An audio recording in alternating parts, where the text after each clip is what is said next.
contrary to deputy president's, team, because, the MPs who are coming on board to complain about the goons not being arrested because of the violence, they are from Team Tangatanga, and you can see Kimani Ichung'wah among the frontiers of the campaigners of Ruto. They are the ones who are complaining about this.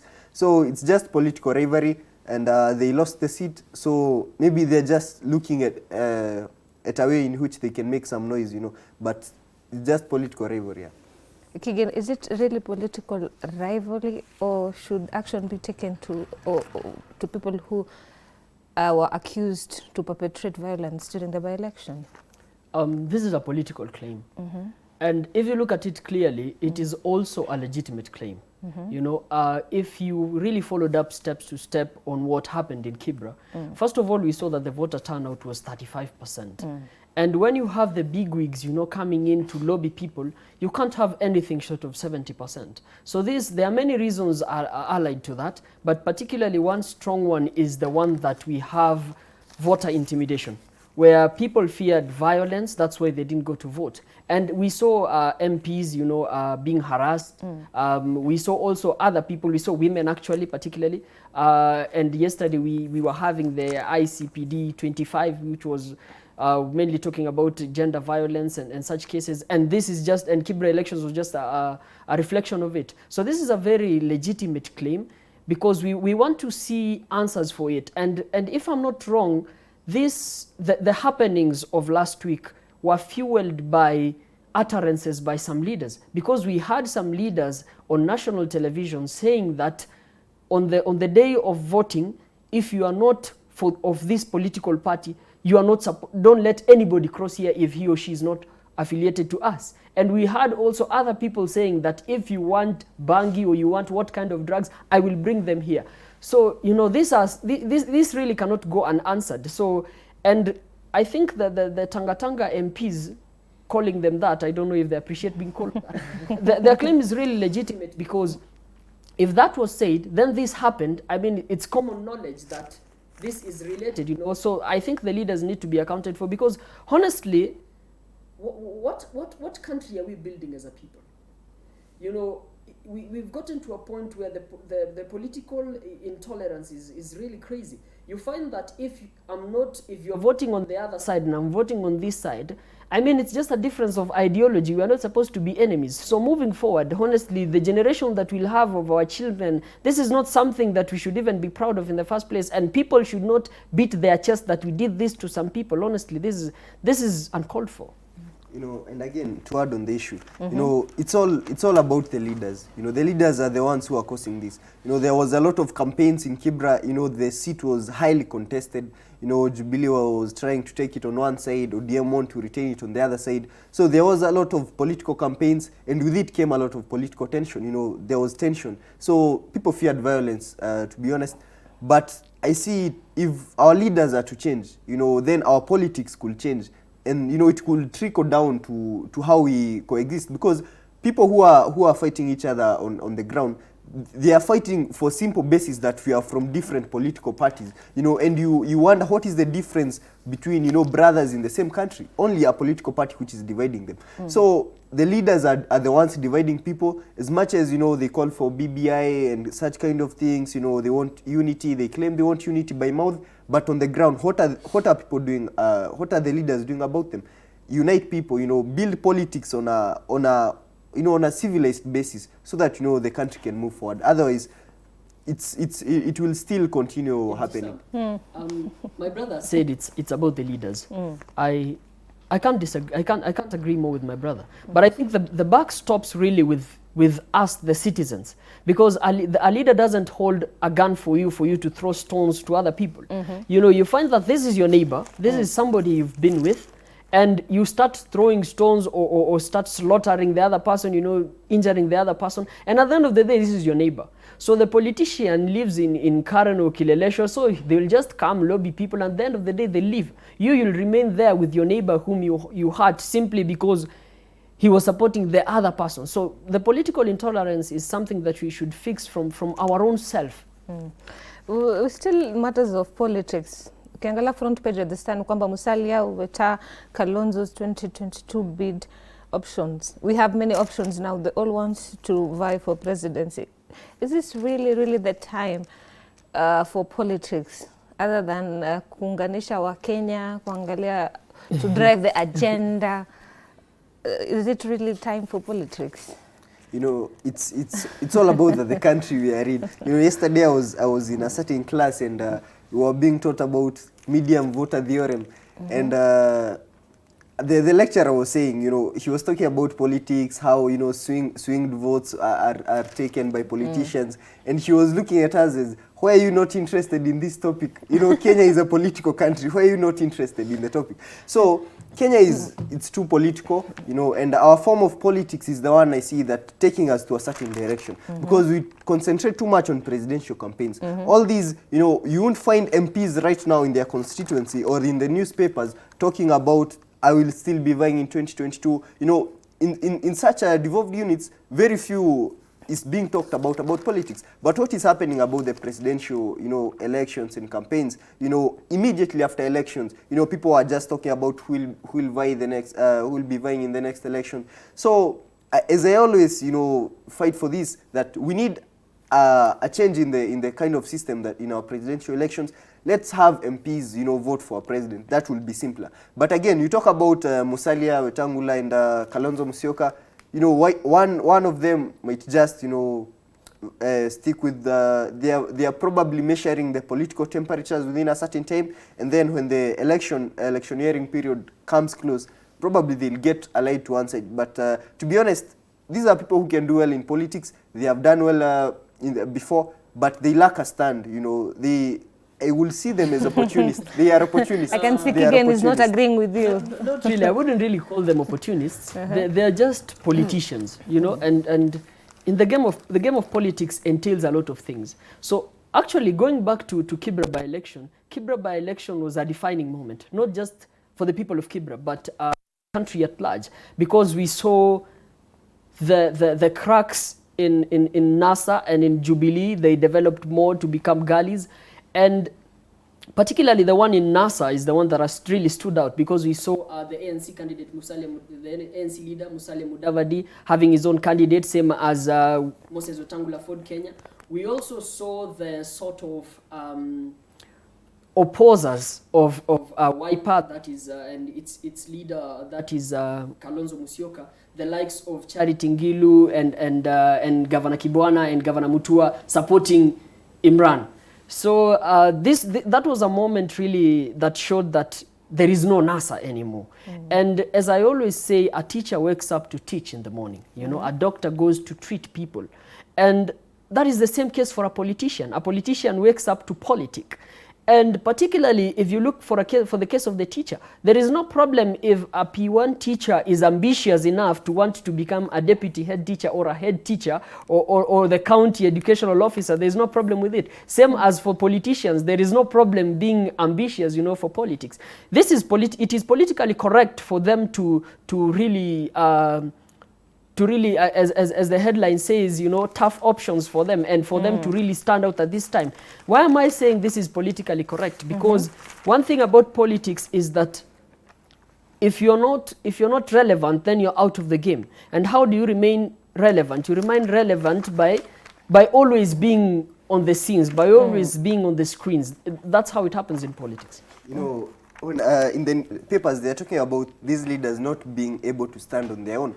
So, in fact, even in 2022, you have not seen any of them coming to say that I'm vying for a presidential seat. You know, they are probably looking at who will be strong, then I will be his right-hand man. So, about Kibra elections, you know, they were unable to bring, ANC was unable to bring, you know, a candidate who can, you know, highly compete in the positions. You know, Jubilee and the ODM had stronger candidates, and those that were of different, like Charity Ngilu and such, different political parties, but supported, you know, a candidate who is not of their party. I see it as a form of independence, that, you know, as much as your camp is not well organized, but you have the freedom, you know, to choose, as much as I'm not of this party, this candidate is the one who deserves this seat more. You have more confidence in him, so why not support it? You know, if I'm an ANC party member, but our party has not brought forth a candidate who is worthy of leading in such a position, then I see no problem in supporting a a more stronger candidate and a more viable candidate? No, that's a question of party loyalty.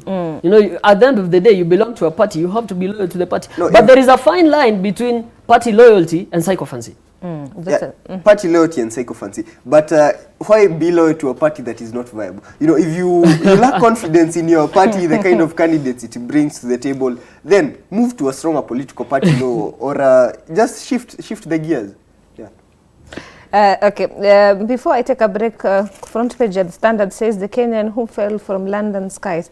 Sky News team identified the person ambao aliweza kuanguka kutoka kwa ndege na kuanguka.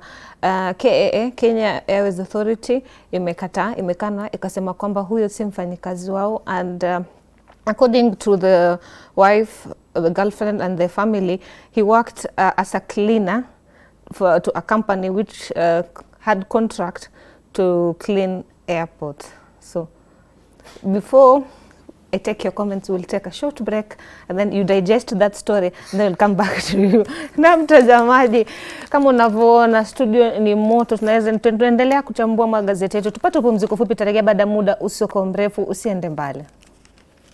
Assalamu alaikum. Kwa jina nilobarikiwa nalo ni Ibtisam Jamal. Ungana nami katika Sabah Show. Only on Horizon TV.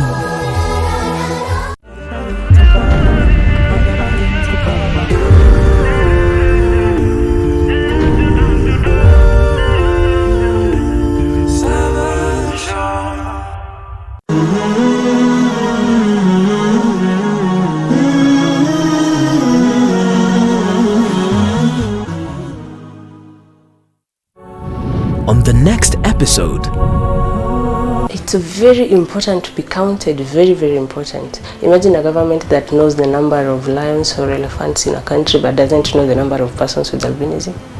If I had a baby with albinism today, all I have to do is make sure she or he is very protected from the sun. There is also the myth of persons with albinism can make money, surely. How can a fellow human being cure HIV or make you money?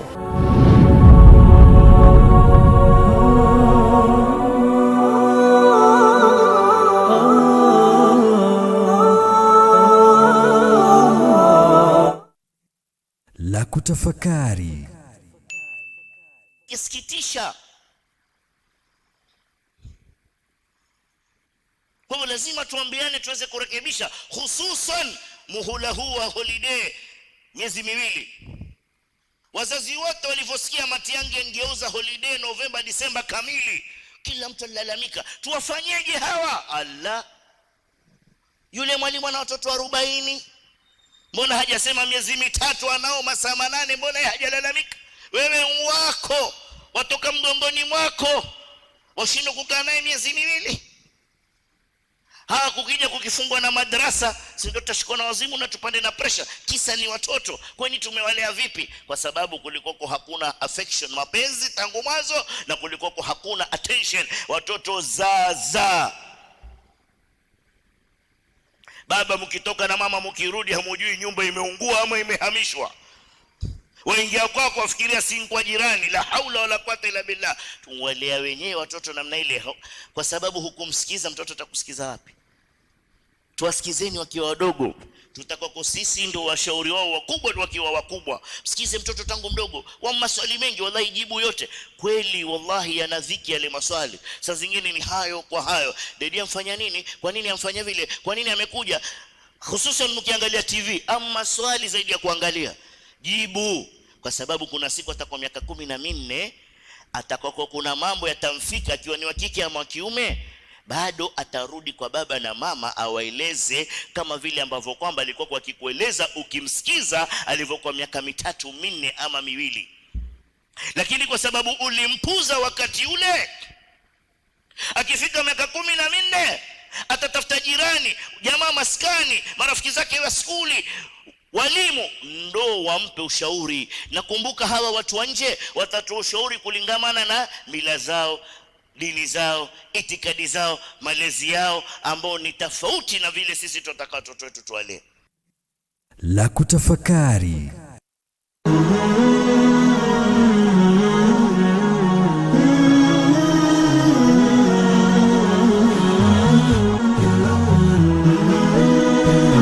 Horizon TV, the beacon for the nation.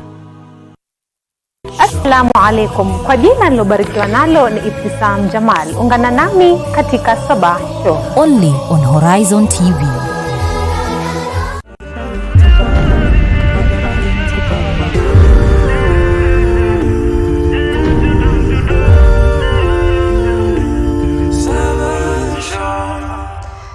Assalamu alaikum warahmatullahi wabarakatuh. Karibu katika awamu yetu ya pili ya uchambuzi wa magazeti.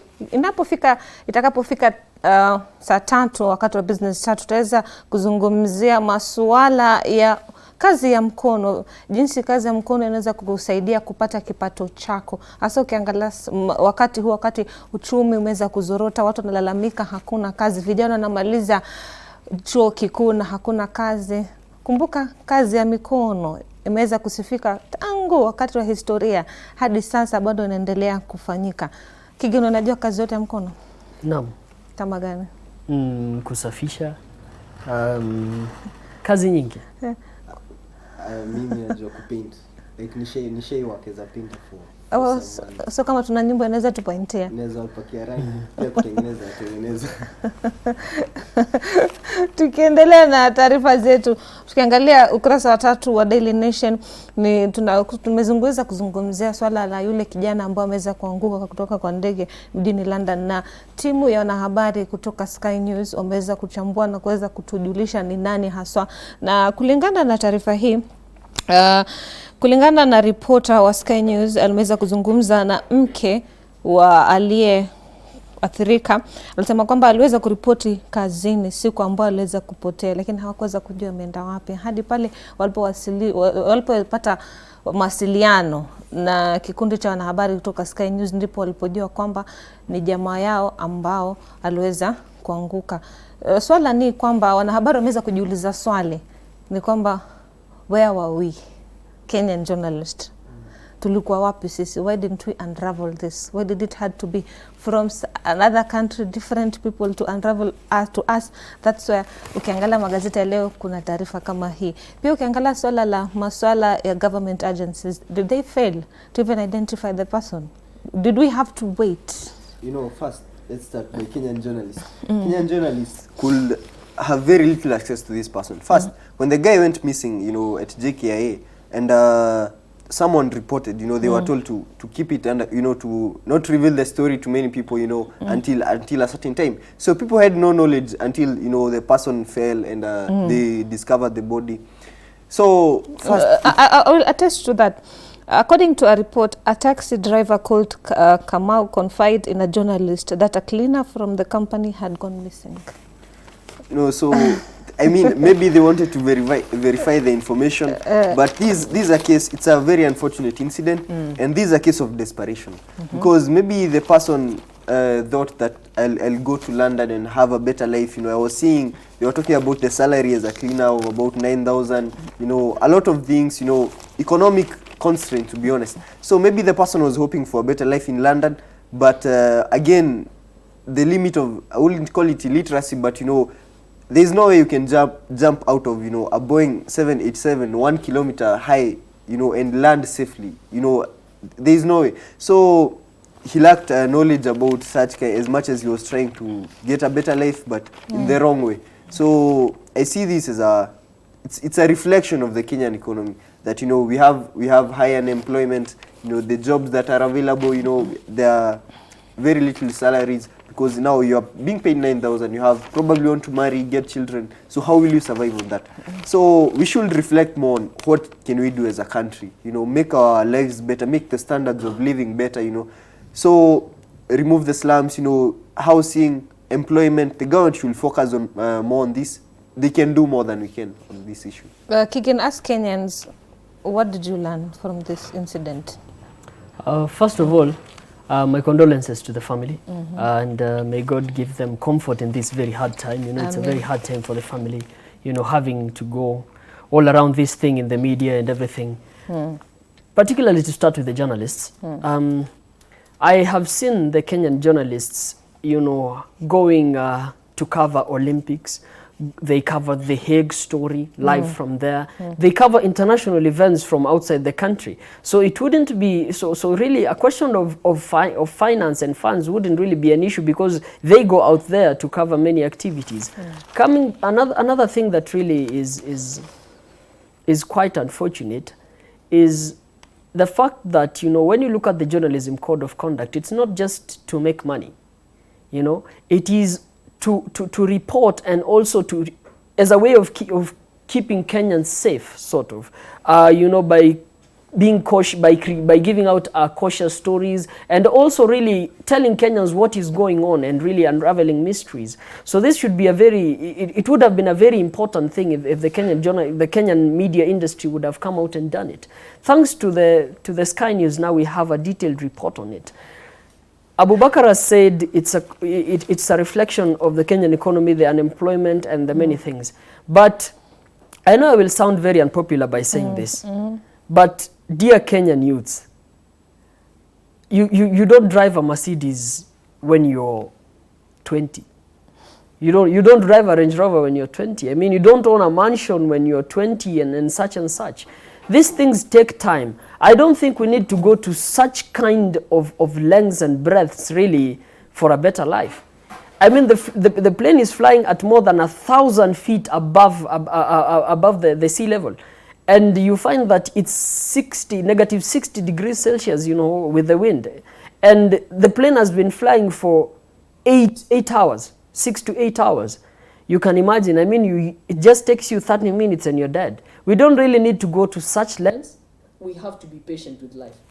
Tukiangalia gazeti la Daily Nation ukurasa wa 8 ni kwamba panic as fire engulfs Mombasa Hospital. The fire started at around 9, and according to witnesses, the fire started at a children's ward and then ikaweza kusambaa na kwenda maeneo mengine. We've seen that there's quick response. Patients were transferred to the nearest hospital like Aga Khan and Pandya. But what are the safety measures that not even hospitals, schools, government agencies, government offices should be at least taken care of, safety measures? Because this is just one of incident which magically had a quick response. You know, accidents happen. You know, fires arise from electrical faults, you know, from other issues. But again, how is the institution well prepared for, you know, for a fire? Because a fire can happen anytime. Do you have a fire assembly point? Are there fire extinguishers, you know, in the place? Maybe an institution, a hospital, a school. You know, these are social places in which there are very many people involved. So you need to take care of their safety. And again, so it's all about that inside response, you know, whether you can be able to control the fire from inside, not control, but manage. And again, from outside, county governments have fire extinguishers, you know, fire engines, but most of the times they do not work. Maybe on this instant, there was a quick response. Mashallah, you know, they did well on this, but other institutions need to learn from this. Other county governments need to learn from this national government. When there is a fire, they come 3 hours late, you know, there is no water probably. So we need to have safety measures for such kind of incidents. This happened one day just after Coast General Hospital also experienced fire. And according to Hazel Koitaba, Mombasa Health Executives said that raindrops slashed through electric circuit board and magic happened. That fire. Wouldn't really call it magic. Kenyans, we have a peculiar way of behaving where we are always so negative about things, you know. We need to start breathing the positive vibe in ourselves and to others. I think this was a very great, it was an, I wouldn't really call it great. Ajali haina kinga, as they say. This was an accident, and I would really like to commend the police and the fire rescue team from the county government, and also the staff of the hospital who really facilitated the quick response and really made sure that people are safe. That was really fabulous. We really love to commend them, especially the police. They were there, they controlled, the order was there, everything went on well.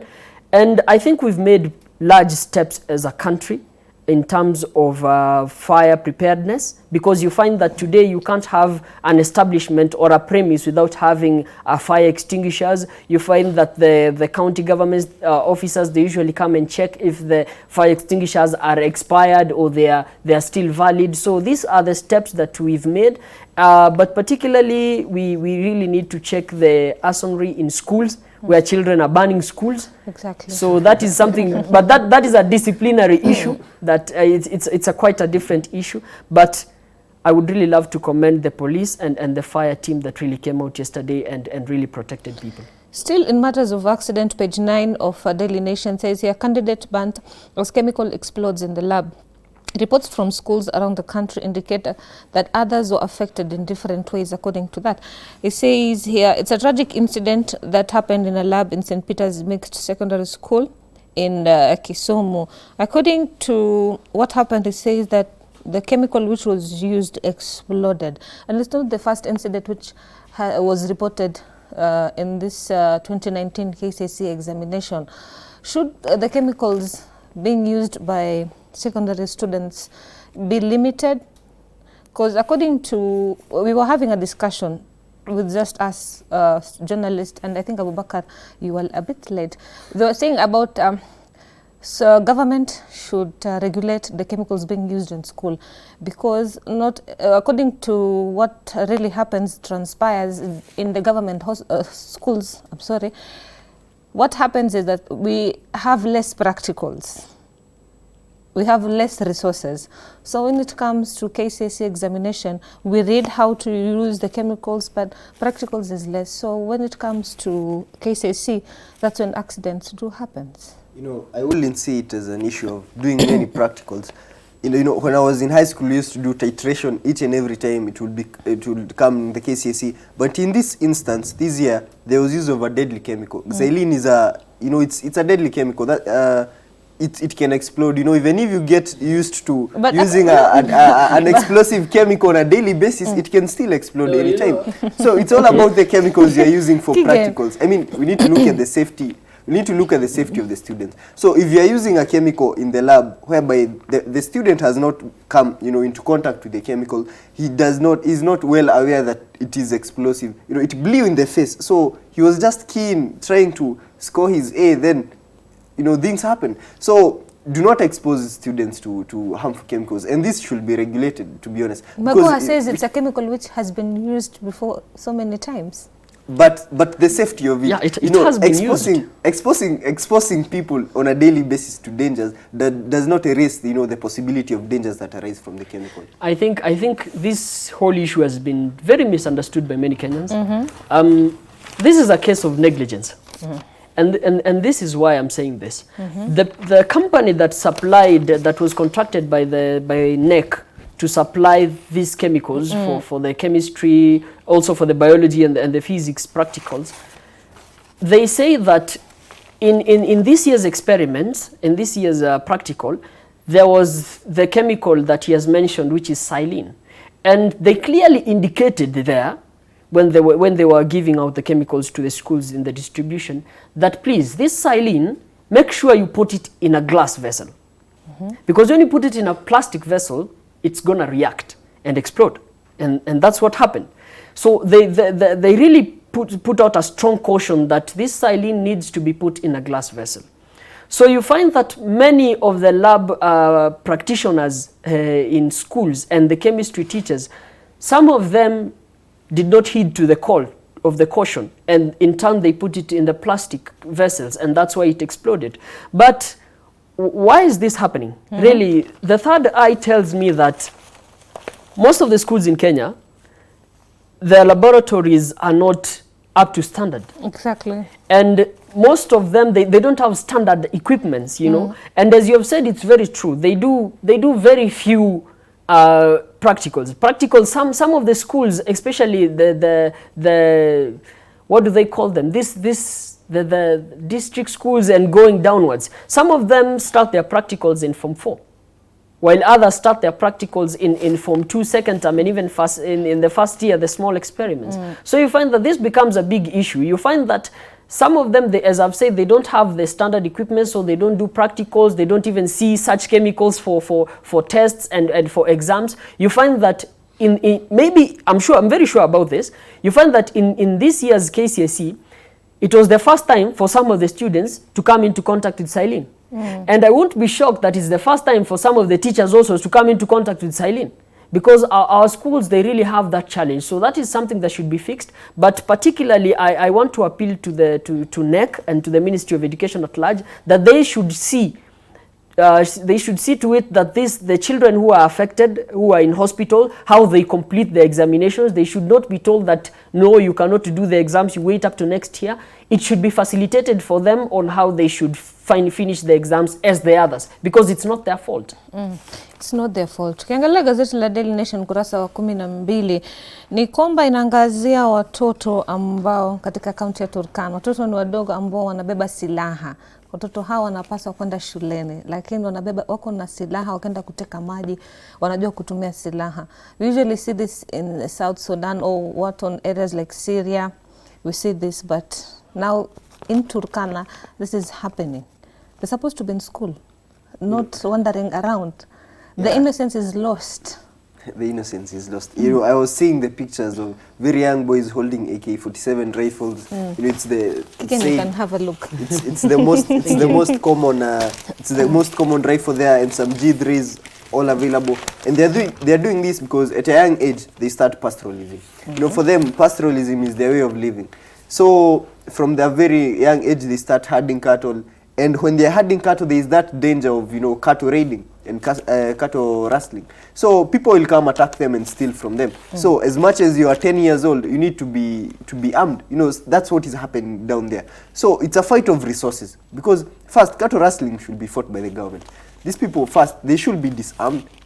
You know, and anytime a cattle rustling issue comes into place, then the government should intervene. Security, you know, the security personnel, Ministry of Interior Security should come into place, arrest the cattle rustlers, and reclaim the cattle back to the owners. We'll come to you after the break. Kigen, swali lako ambalo nitakuweza kukuachia uweze kufikiria, has the government failed in matters of security? Until ukiangalia vijana ndo they're taking matters in their own hands. I'll come back to you after the break. Na mtazamaji, tupate pumziko fupi, tarejea baada ya muda, usiku mrefu usiende mbali. Assalamu alaikum. Kwa jina nilobarikiwa nalo ni Ibtisam Jamal. Ungana nami katika Sabah Show. Only on Horizon TV.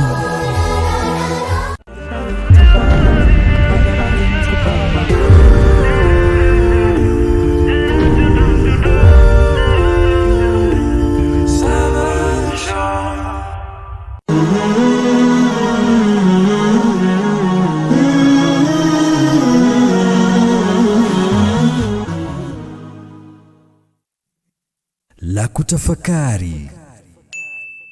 Isikitisha.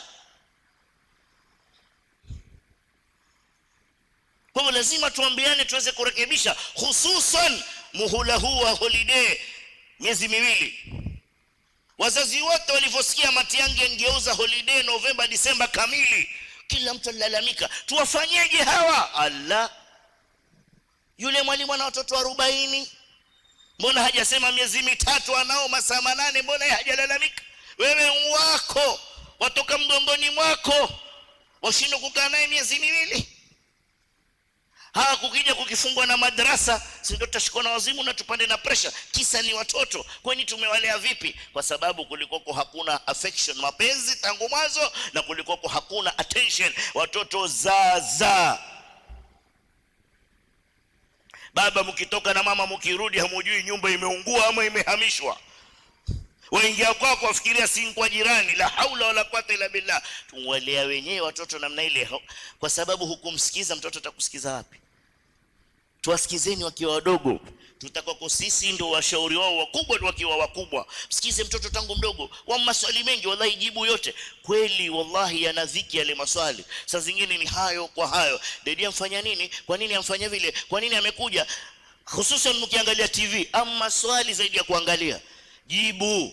Kwa sababu kuna siku atakuwa miaka 14, atakuwa kuna mambo yatamfika akiwa ni wa kike ama wa kiume. bado atarudi kwa baba na mama awaeleze, kama vile ambavyo kwamba alikuwa kwa kikueleza ukimsikiza alivyokuwa miaka 3, 4 ama 2.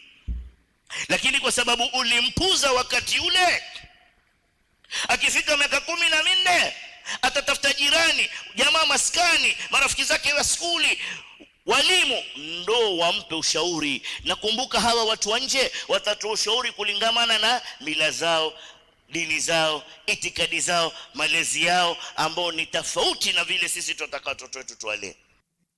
La kutafakari.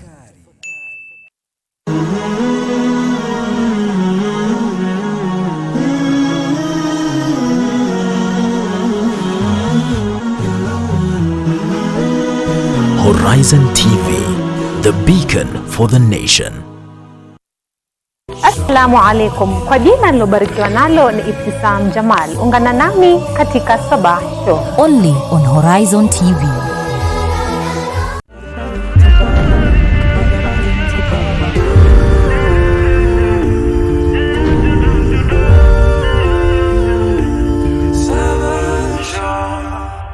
Assalamu alaikum wa rahmatullahi wa barakatuh. Karibu katika awamu yetu ya 3 na ya mwisho ya uchambuzi wa magazeti. Kigen, nilikuachia swali before we took a break.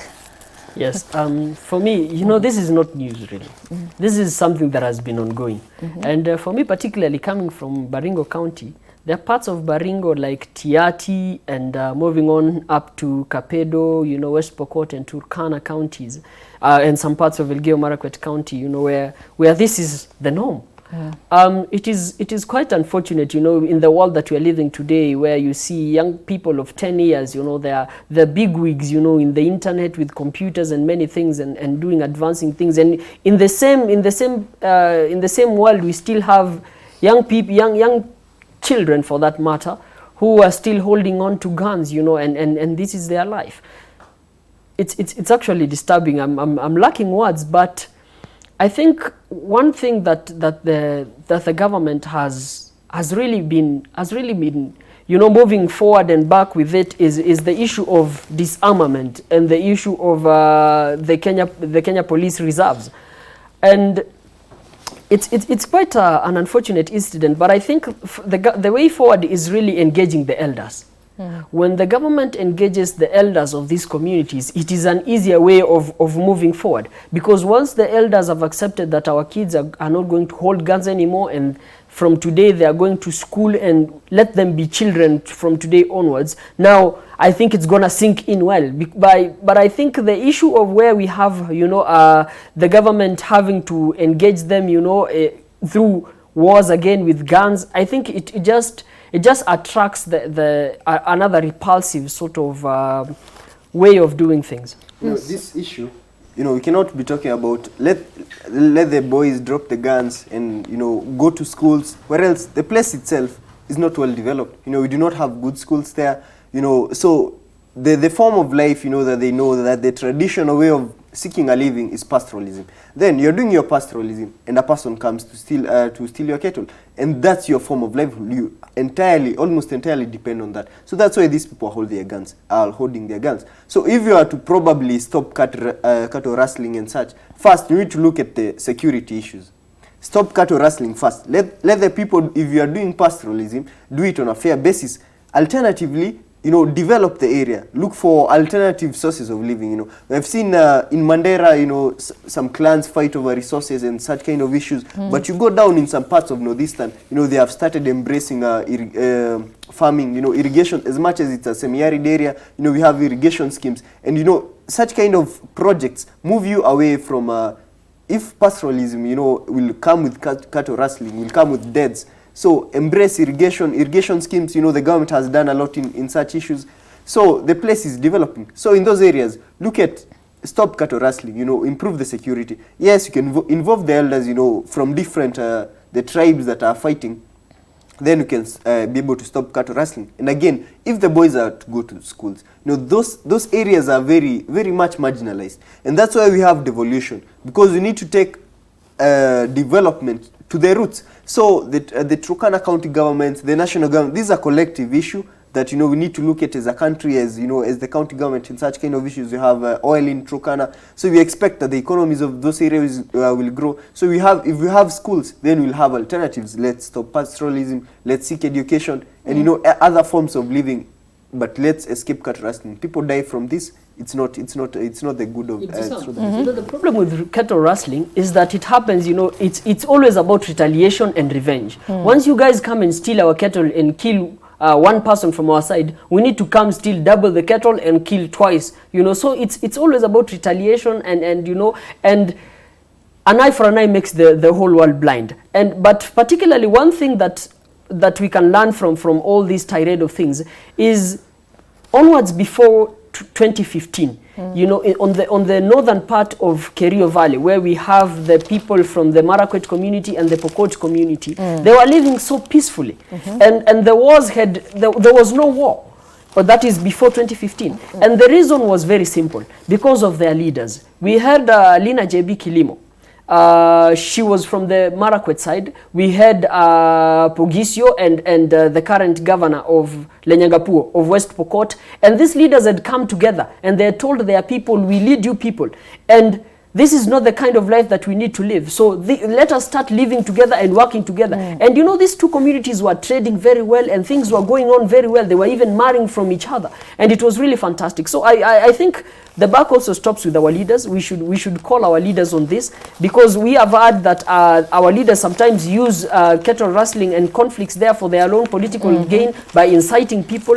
So if the leaders can really come out, if their heart is out for the people, then we shouldn't be having cattle rustling in this country. Tukiangalia gazeti la The Standard page 6 says here, supplementary budget was tabled yesterday in Parliament, and among the top losers is Parliament with 8.5 billion, Planning 5.6 billion, Judiciary 2.9 billion, Treasury 2.4 billion, University Education 2 billion, Tourism 1.2, and among the winners is Transport, Health, Infrastructure, Water, Industrialization, and others. This was tabled yesterday, and MPs were discussing it, and according to the supplementary budget, Ministry of Transport was allocated more because of standard gauge railway. So it's going to, we're going to see so many repercussions. People are saying so many repercussions. MPs are complaining. Now judiciary will also complain. So how do you prioritize? You know, my issue is whether the bill will pass, you know, because why is the budget, you know, there's a kind of reduction, you know, to the parliament. So I was looking at this, and you know, with the reduction in the finances that you are being allocated, then it will mean you have fewer trips, you know, abroad, and such kind of luxuries. You'll have to limit yourselves to the, you know, the most crucial of things. So you basically have no recreational money or such kind of issues. But again, the judiciary, as much as we are talking about development, we need to bring development, we need to reduce some money from the government, take it more to the industrialization, transport, bring development. But again, some sectors are very crucial, like the judiciary. You know, the judiciary is already hurting right now, because we had the budget cut, you know, we had reductions in their finances, they are functioning less, you know, than they should. So as much as you're reducing the finances, look at whatever sectors in which you are reducing the finances. But again, if you are allocating more to the transport, industrialization, and you know, the thing happens to pass, let us see, you know, the fruits of whatever you have done. Let us see more money being invested, more development projects that are being actualized, not launching of development projects which are, you know, virtual. So let us see more development if such kind of things is happening. But again, do not neglect like an arm of the government like judiciary, because these people need money. Their functionality depends on the finances that is allocated to them. I think I really want to applaud and commend the Treasury and the government at large. Why is this is fantastic. You know, one thing that it's in the public knowledge is that Kenya is broke, and when we're broke and you can't meet the KRA can't meet its target by 600 billion. That is not a joke. The country is in a bad state. So you find you only have three options. You either you borrow internally or externally, or you can cut costs, which is critical, which is what is happening right now, or you can delay payments, you can defer payments to your suppliers, which is very, very bad. now we are having one of the options from the three, which is really good, and it's very considerate, and I think Ambassador Ukur Yatani and the president, they are really doing a great job. You find that the MPs, the parliament will lose 2 billion. You'll find the Senate will also have to part with around 800 million. Even the office of the deputy president, 20 million. The cabinet secretaries, their offices also will have to suffer some cuts, which I think is very okay, because the parliament and the Senate, them who are representing us, they can do without some foreign trips. I mean, what is that? Where this money is being taken is very, very important. And let me not be misunderstood. This is how it works. They've put in more money in infrastructure and in industrialization, and right? health. So the government spending part is very important, especially when you are in a recession. The government really needs to spend, and that is what they are doing, which is fantastic. Let's take a simple case of infrastructure. Let's say they're building a road here, okay? So if they build the road here, we are having that the people who live around there, they'll be given the man-work jobs, you know? The young men, the young women who are there, they'll be brought on board to do the work, so more people are employed. So if I have a hardware and the government comes to my hardware, it wants to buy cement now, and or wants to buy whatever it wants to use to build the road, let's say, or build a bridge. Let's say I'm selling cement, so it gives me a big order of cement. So what do I need to do? I need to employ more people. I need to employ maybe another cashier. I need to employ maybe another person who can carry. Then there is somebody else who transports this thing. So even he gets a job. So you find there is circulation of money in the economy. So the economy again grows and goes back to a boom, which is really fantastic. I think the money really needs to go to industrialization and infrastructure. The government needs to spend. That's what I'm saying. Okay, finally, tukiangalia gazeti la The Star, page 10, state to regulate madrasas in fight against radicalization. It says here, Ahmed Yusuf of the Supreme Council of Kenya Muslims rejects the idea that extremist teachings are provided in the schools. It says here, Secretary, in the middle of October during madrasa lessons, children are taught how to read Quran. They also learn to write and recite and translate in Arabic. As youth, do you think the government should regulate madrasas? You know, the government, you know, radicalization cannot be ignored. You know, it's an issue which is very essential.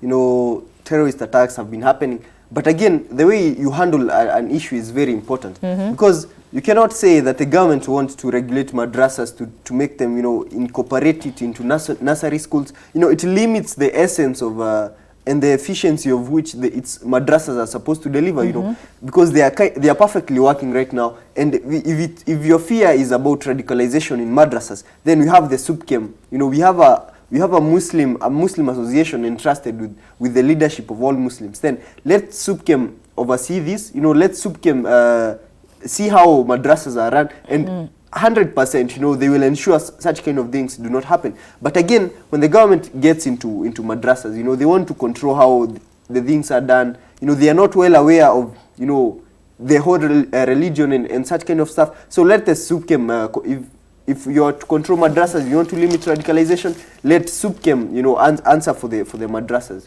But the government entering to madrasas, I don't need. Kigen, your parting shots. You know, madrasa is one of the oldest forms of education in Kenya, you know, starting up in the 1600. Actually, we have around 1,000 madrasas all over the country. We also saw in December 2017, if I'm not wrong, in Likoni, where the police, you know, they raided a madrasa, you know, and arrested the teachers and put the kids in a special custody. So the madrasa thing has been going on for a long time, but I think what the government is proposing is a bit off, because they are proposing that they should have a government representative in the madrasas, which I don't really think is appropriate. The mood won't be so receptive. I think the way forward for the government is really work with SUPKEM, because radicalization is something that we cannot turn our heads or we cannot turn our backs on it. It's something that it's something that is there, and it's something that really needs to be tackled. I think the way forward for the government is really to work hand in hand with SUPKEM, even if it's to certify the ustads and the madrasa teachers. I think that should be the way forward. Shukran sana Kigen, shukran sana Mushiri. Tutakutana tena Jumatano ijayo insha Allah. Kigen, una mwavuli? Na mtazamaji, tumefika tamati ya awamu yetu uchambuzi wa magazeti. Baada muda usiokuwa mrefu utaweza kuingia business chat, ambapo tunajadili kuhusiana jinsi ya kupata ajira kupitia njia ya kazi ya mikono. How to earn a living through decent living through handiwork. Je, ni ujuzi wako wa mkono ambao utaweza kukupa pesa, kama vile kuchora, kama vile kushuka mikeka, beadswork, kama vile kupika, kama vile kubake cake. Ni jambo ambalo limechukuliwa na wengi. Kama kijana, unajua unaweza kufanya kazi hiyo na uweze kupata pesa zako katika uchumi huu ambao umeweza kuzorota na watu wanalalamika kuhusiana na ukosefu wa ajira. Usende mbali, tarejea baada muda usiokuwa mrefu. Assalamu alaikum. Kwa jina nilobarikiwa nalo ni Ibtisam Jamal. Ungana nami katika Sabah Show. Only on Horizon TV.